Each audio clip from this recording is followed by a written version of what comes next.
Vas-y, Anaïs, tu peux y aller. Allez.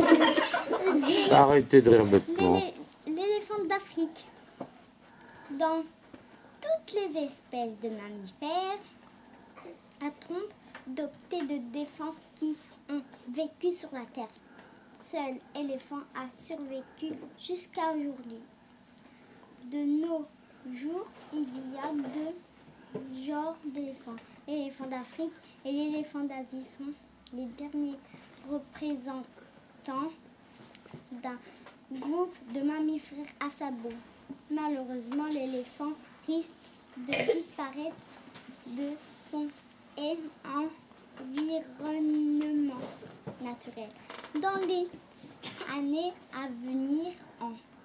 En effet, l'éléphant africain a besoin d'un vaste territoire pour survivre.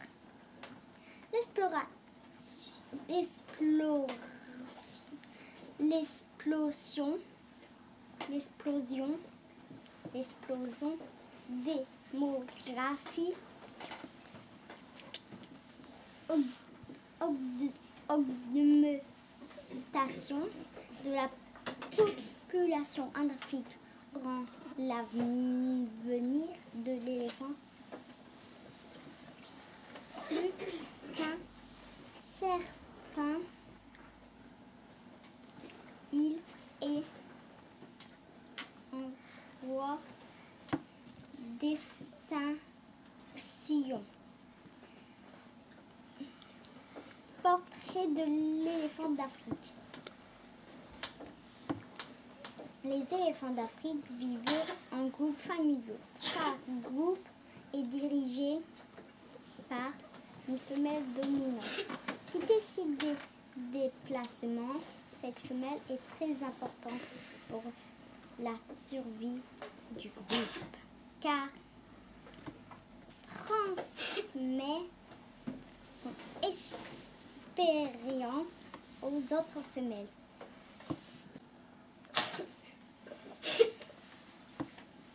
Voilà l'éléphant d'Afrique. À certaines périodes de la saison sèche, on pouvait observer des groupes de plus de 100 éléphants. Malheureusement, ce n'est plus le cas aujourd'hui.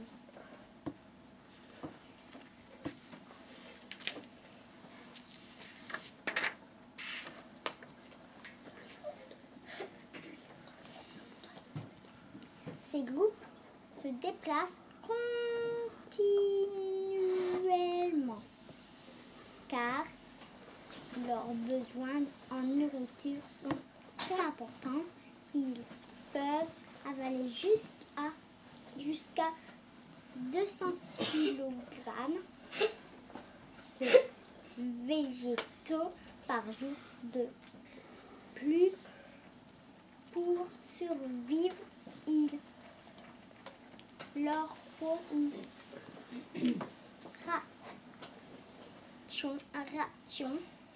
ration d'eau quotidienne. La femelle dominante connaît les points d'eau, ce qui, en période de sécheresse, est une garantie de survie. L'éléphant est très intelligent et sait se servir de la trompe pour trouver de l'eau. Ils servent de leur trompe pour boire. Pour qu'ils sont soif, les éléphants.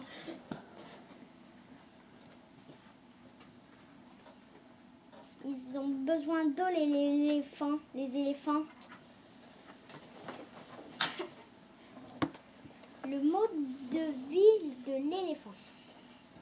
La trompe ne s'arrête que pour manger et dormir car un éléphant a besoin de 3 heures de sommeil par jour.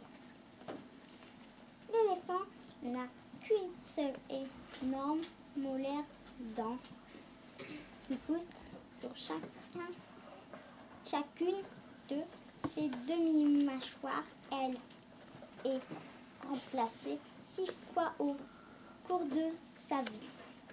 Les défenses qui sont en réalité, c'est un cive dents pointues, pèsent chacune entre 20 et 40 kilogrammes. Chamal, autrefois, et grand mâle pour porter des défenses qui pouvaient atteindre 300 mètres et peser jusqu'à 130 kg. Les mâles vivaient en solitaire et ne rejoignent les femelles que pendant la période d'accouplement. Le mâle et la femelle se rencontrent pour faire un bébé.